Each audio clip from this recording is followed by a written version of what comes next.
Assalamualaikum warahmatullahi wabarakatuh.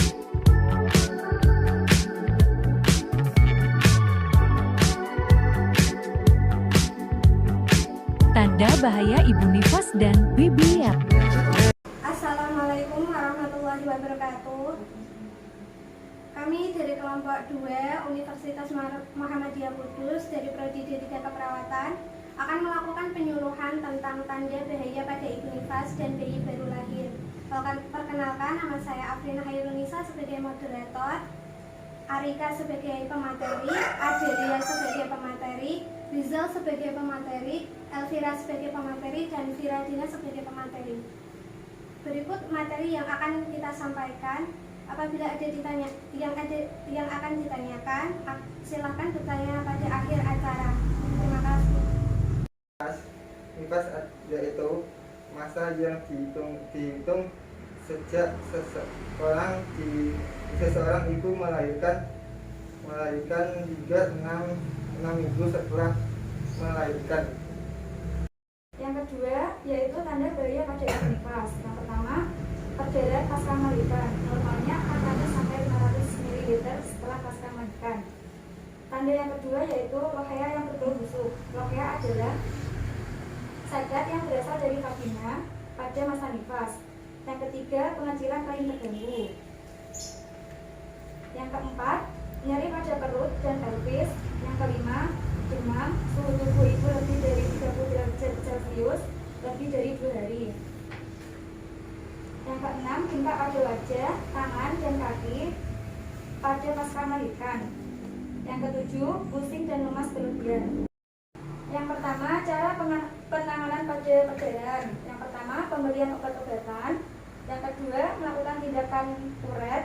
Dan yang ketiga, pemberian transfusi darah. Kemudian penanganan pada lohea yang berbau busuk. Yang pertama, jaga kebersihan vagina. Yang kedua, pemberian antibiotik dan anti jamur. Yang ketiga, mengganti pakaian dalam 2 kali sehari. Yang keempat, makan makanan yang mengandung probiotik seperti yogurt, kefir, atau suplemen.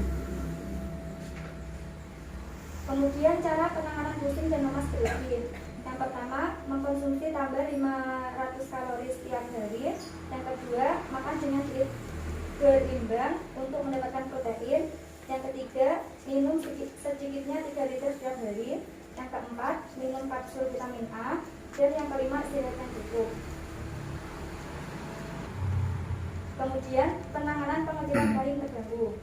Yang pertama, pemberian injeksi metformin setiap hari, tambah ergometrin per oral. Yang kedua, bila ada sisa plasenta, lakukan purpase. Yang ketiga, berikan antibiotik sebagai pelidina. Kemudian penanganan nyeri pada perut dan pelvis. Yang pertama, pengisapan nasogastrit. Yang kedua, berikan kombinasi antibiotik sampai ibu tidak demam selama 48 jam. Kemudian penanganan demam, suhu tubuh ibu lebih dari 30 derajat Celcius lebih dari 2 hari. Yang pertama, istirahat berbaring. Yang kedua, rehidrasi per oral atau infus. Yang ketiga, kompres hangat. Yang keempat, minum suplemen vitamin. Yang kelima, minum penurun obat panas. Dan yang keenam, makan makanan bergizi. Selanjutnya, penanganan bengkak pada wajah, tangan, dan kaki pada pasca melahirkan. Yang pertama, jangan terlalu lama berdiri. Yang kedua, letakkan kaki di tempat yang lebih tinggi. Yang ketiga, minum air putih yang cukup. Dan yang keempat, kurangi minum kafein. Berikut penyebab depresi pada ibu nifas ya Bu. Yang pertama, satu, reaksi yang muncul ketika saat melahirkan. 2, karir ibu yang terhambat karena harus melahirkan. Ketiga, kurangnya perhatian terhadap orang terdekat. Keempat, perubahan struktur keluarga tanpa hadirnya bayi. Cara menghindari depresi pada ibu nifas ada beberapa macam, saya akan sebutkan ya Bu. 1, dengan istirahat yang cukup. 2, melakukan senam ibu nifas. 3, makan makanan yang cukup dan makan makanan yang bergizi. 4. Berusaha menghilangkan pikiran yang menyebabkan masalah supaya terhindar dari depresi pada ibu nifas. Berikut gejala depresi pada ibu nifas. 1. Susah tidur bahkan ketika anak sudah tidur. 2.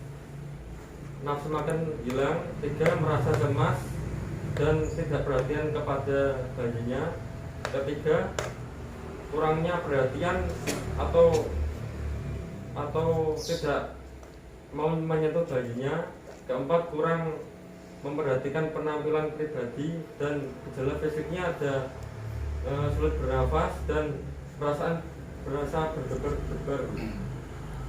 Saya akan menjelaskan kebutuhan gizi seimbang kepada ibu nifas ya Bu. Pada saat ibu nifas membutuhkan 500 kalori. 500 kalori itu untuk memproduksi ASI supaya ASI-nya normal, dan kebutuhan ASI dan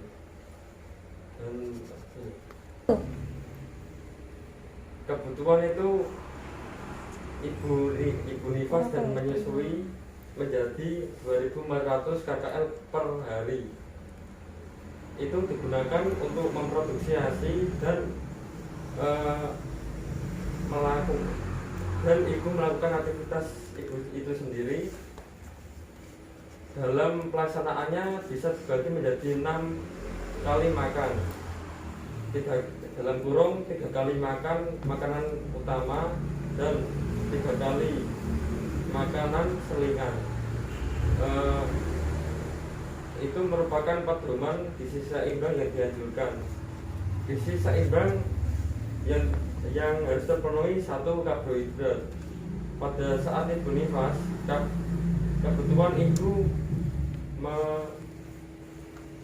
bertambah menjadi 17 gram atau setara dengan 1,5 porsi nasi. 2. Protein. Kebutuhan protein pun juga bertambah menjadi 17 gram, meliputi 1 porsi daging 35 gram dan 1 porsi tempe dalam kurung 50 gram. Dan juga vitamin yang sangat penting adalah vitamin B1, B2, B6, B12 dan vitamin A. Dan yodium dan selenium juga penting. Masing-masing dapat diperoleh melalui buah-buahan dan sayur-sayuran. Ketiga, lemak. Lemak yang dibutuhkan adalah lemak tak jenuh ganda. Itu seperti omega 3 dan omega 6. Dan yang terakhir, cairan. Pada saat ibu nifas, perbanyaklah minum-minuman air seperti air putih, air jus, air sari makanan, susu, yang masing-masing 8 porsinya 8 gelas per hari atau lebih, dalam kurung 12 sampai 13 per hari. Perlu diketahui manfaat gizi seimbang bagi ibu nifas, yaitu antara lain sebagai menghasilkan energi untuk melakukan aktivitas, lalu untuk memperlancar produksi ASI untuk tubuh, lalu sebagai cadangan makanan dalam tubuh. Dan ada pula hal-hal dampak yang apabila gizi tidak terpenuhi oleh ibu nifas, itu dapat ibu mudah kelelahan dan dapat terserang gangguan kesehatan. Lalu ASI tidak lancar. Yang terakhir yaitu dapat mencegah pemulihan tubuh pasca melahirkan. Lalu ada beberapa menu makanan yang dapat dikonsumsi oleh ibu, yaitu contoh porsi makanan untuk melengkapi gizi pada ibu nifas, yaitu pada porsi makan pagi atau sarapan itu membutuhkan 1 piring nasi, 1 potong ikan goreng, lalu 1 mangkuk sup sayur, lalu dengan diselingi dengan susu. Lalu untuk porsi makan siang yaitu dengan menggunakan satu piring nasi, lalu ikan panggang, tempe, 1 mangkuk sayur dan jus jeruk. Lalu yang terakhir untuk porsi makanan malam yaitu membutuhkan 1 piring nasi putih, ayam goreng 1 potong, tahu, sayur dan buah pepaya. Kondisi bayi baru lahir normal. Berat bayi yaitu 2,5 kg sampai 4 kg. Panjang bayi 48 cm sampai 52 cm. Lingkar kepala 33 cm sampai 35 cm. Lingkar dada 30 cm sampai 38 cm. Lingkar lengan 11 cm sampai 12 cm. Tanda bahaya bayi baru lahir: 1. Tidak mau menyusui. 2. Kejang-kejang. 3. Lemah. 4. Sesak napas. 5. Bayi merintih terus-menerus. 6. Tali pusar kemerahan. 7. Demam atau panas dingin. Penyebab dari bahaya bayi baru lahir saat persalinan: kelahiran dengan vakum, letak sungsang, parah lebih dari 18 jam, putus lama lebih dari 24 jam. Pentingnya mengetahui tanda bayi baru lahir. 1. Bayi baru lahir mudah sakit. Jika bayi tersebut sakit maka akan bertambah berat. 2. Gejala sakit pada bayi sulit untuk dikenali. 3. Diharapkan dengan mengetahui tanda-tanda bahaya bayi baru lahir ini, diharapkan bayi akan cepat mendapatkan pertolongan. Sekarang saya akan menjelaskan tentang perawatan pada bayi baru lahir. Perawatannya meliputi perawatan pada tali pusat, memberikan ASI, perawatan kulit pada bayi, pemberian vaksin, dan melakukan screening pada bayi baru lahir. Untuk screening bayi baru lahir yaitu dengan gangguan kongenital. Pemeriksaan ini pada usia 48 sampai 72 jam melakukan pemeriksaan darah pada tumit kaki pada bayi. Yang kedua, penyakit jantung kritis bawaan. Pemeriksaannya pada usia kurang dari 24 jam pada saat bayi baru lahir, dan pemeriksaan pulse oximetry. Yang ketiga, gangguan pendengaran. Pemeriksaan ini dilakukan pada usia 0 sampai 28 hari.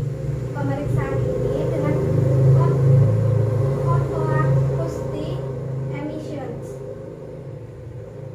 Pada pemeriksaan keempat yaitu pemeriksaan gangguan penglihatan pada bayi prematur. Usianya 2 sampai 4 minggu. Pemeriksaan pada mata ini dilakukan apabila bayi mengalami lahir prematur. Saya akan menjelaskan perawatan pada bayi baru lahir tentang cara merawat tali pusar pada bayi baru lahir. Yang pertama, jangan menarik paksa tali pusar. Yang kedua, jaga tali pusat agar tetap kering, jangan sampai terkena cairan-cairan yang berbahaya. Yang ketiga, tali pusat tak perlu dibersihkan oleh sabun ataupun cairan lainnya.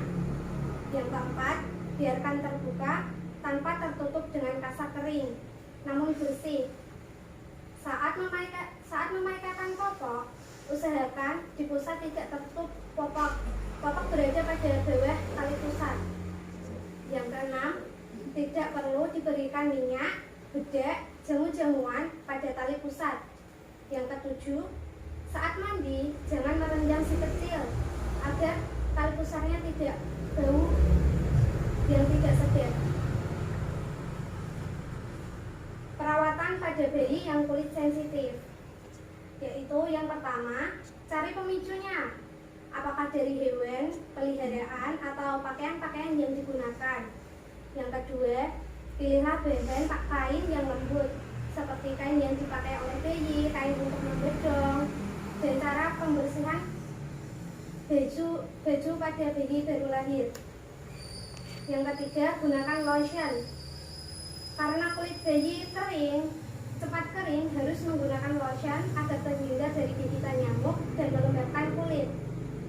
Bayi dengan kulit sensitif bisa menimbulkan masalah lain yaitu seperti gatal, kemerahan, dan lain-lain.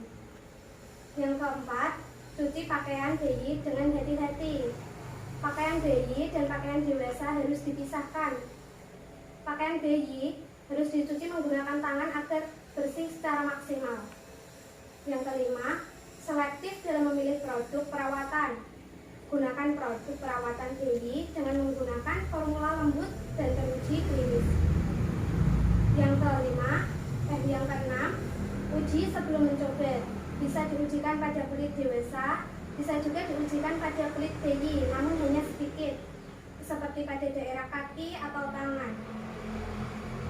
Pemberian ASI pada bayi baru lahir lebih baik pada usia 0 sampai 2 tahun. Manfaat dari pemberian ASI bagi ibu yaitu mempercepat involusi rahim atau mempercepat pengecilan pada rahim, mengurangi resiko kanker payudara dan ovarium, mempercepat penurunan berat badan, mencegah pendarahan, mengurangi anemia, memberikan rasa kasih untuk si bayi, dan meminimalisasi tumbuhnya penyakit kronis seperti kanker payudara dan kanker ovarium tadi, mengoptimalkan perkembangan otak, meningkatkan hubungan ibu dan bayi karena melakukan skin to skin atau sentuhan pada bayi. Manfaat ASI bagi bayi sebagai sumber makanan terbaik sampai usia 6 bulan atau sampai 2 tahun. Pada usia 7 sampai 2 tahun, bayi bisa diberikan empasi atau makanan pendamping ASI. Yang kedua, bayi tidak mudah sakit karena di dalam ASI memiliki antibodi atau dapat meningkatkan kekebalan tubuh pada bayi. Yang ketiga yaitu meningkatkan kasih sayang antara ibu dan bayi. Yang sudah dijelaskan tadi, kontak fisik kepada bayi akan menimbulkan hubungan yang sangat baik untuk bayi dan ibu. Yang keempat yaitu menunjang tumbuh kembang yang optimal. Karena kandungan ASI sangat banyak, dapat menunjang tumbuh kembang bayi yang optimal, dapat mencerdaskan bayi juga. Yang terakhir yaitu pemberian vaksin pada bayi baru lahir. Pemberian vaksin pada bulan pertama atau bayi baru lahir 0 bulan bisa diberikan hepatitis B dan polio. Pada usia 1 bulan bisa diberikan hepatitis B dan BCG. Pada 2 bulan bisa diberikan polio, DTP, hepatitis B, PCV, dan pada bulan keempat atau 4 bulan dapat diberikan polio, DTP, hepatitis B, PCV, rotavirus, hepatitis B. Pada 6 bulan bisa diberikan PCV, rotavirus, influenza. Usia 9 bulan dapat ditambahkan dengan campak atau imunisasi campak. Pada usia 12 bulan dapat diberikan PCV. Usia 15 bulan bisa diberikan MMR. Pada usia 18 bulan bisa diberikan polio, DPT, HIV, dan campak. Untuk pemberian vaksin bisa ke posyandu atau ke puskesmas atau layanan kesehatan lain, dan nanti akan diberikan seperti buku, nanti dicatatkan jadwal imunisasi pada bayi. Setelah pasca melahirkan, untuk pemulihan rahim ke ukuran normal membutuhkan waktu berapa lama? Setelah pasca melahirkan, untuk pemulihan rahim ke ukuran normal biasanya pada 6 sampai 8 minggu apabila ibu melakukan persalinan secara normal. Apabila melakukan persalinan secara sesar, waktu akan membutuhkan waktu lebih lama lagi untuk pengecilan rahim menuju ukuran normal pada ibu.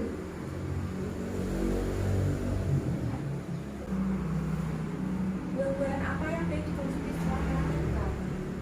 Semua buah-buahan bisa dikonsumsi pada ibu yang setelah melahirkan, baru melahirkan. Tetapi mengurangi buah-buahan yang memiliki rasa asam atau yang memiliki rasa yang masam itu harus dihindari, Bu. Makanan apa yang harus dihindari pada Ibu nifas? Makanan yang harus dihindari pada ibu nifas seperti makanan pedas, berkafein, yang memiliki lemak, dan banyak minyaknya gitu, Bu. Kalau makanan pedas dapat menyebabkan ibu diare sehingga pemberian ASI pada bayi dapat terhambat. Kalau makanan berminyak menyebabkan gangguan pencernaan, dan makanan berkafein cukup berbahaya untuk ibu hamil. Mengapa kulit bayi sensitif dan apa penyebabnya?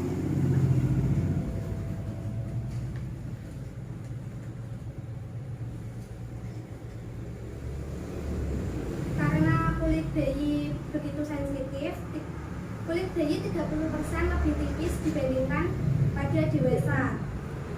Penyebabnya yaitu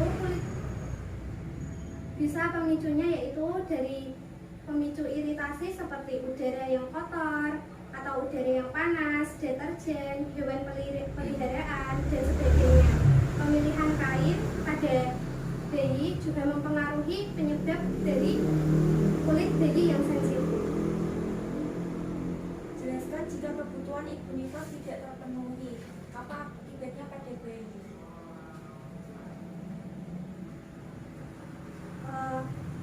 Bila kesehatan ibu terganggu, maka produksi ASI akan menurun, sehingga bayi akan mengalami gizi yang kurang seimbang dan dapat mengakibatkan tumbuh kembang bayi yang terganggu, sehingga nanti bayi akan mengalami sedikit keterlambatan. Apa siklus menstruasi saya terganggu? Itu tergantung pada ibu mengikuti program KB atau tidak.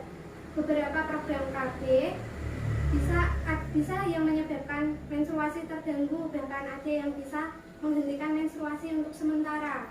Jadi itu tergantung pada pilihan program KB pada ibu. Apakah ada yang ingin ditanyakan lagi? Sudah jelas ya, Bu, dari materi yang telah kami paparkan? Terima kasih untuk waktunya untuk mendengarkan penyuluhan dari kami. Semoga ilmu-ilmu yang telah kami sampaikan semoga bermanfaat. Apabila ada salah kata, mohon maaf yang sebesar-besarnya. Dan apabila ada yang ingin ditanyakan kembali, bisa menghubungi salah satu dari kami. Terima kasih, Bu, atas waktunya. Wassalamualaikum warahmatullahi wabarakatuh. Thanks for watching. Wassalamualaikum warahmatullahi wabarakatuh.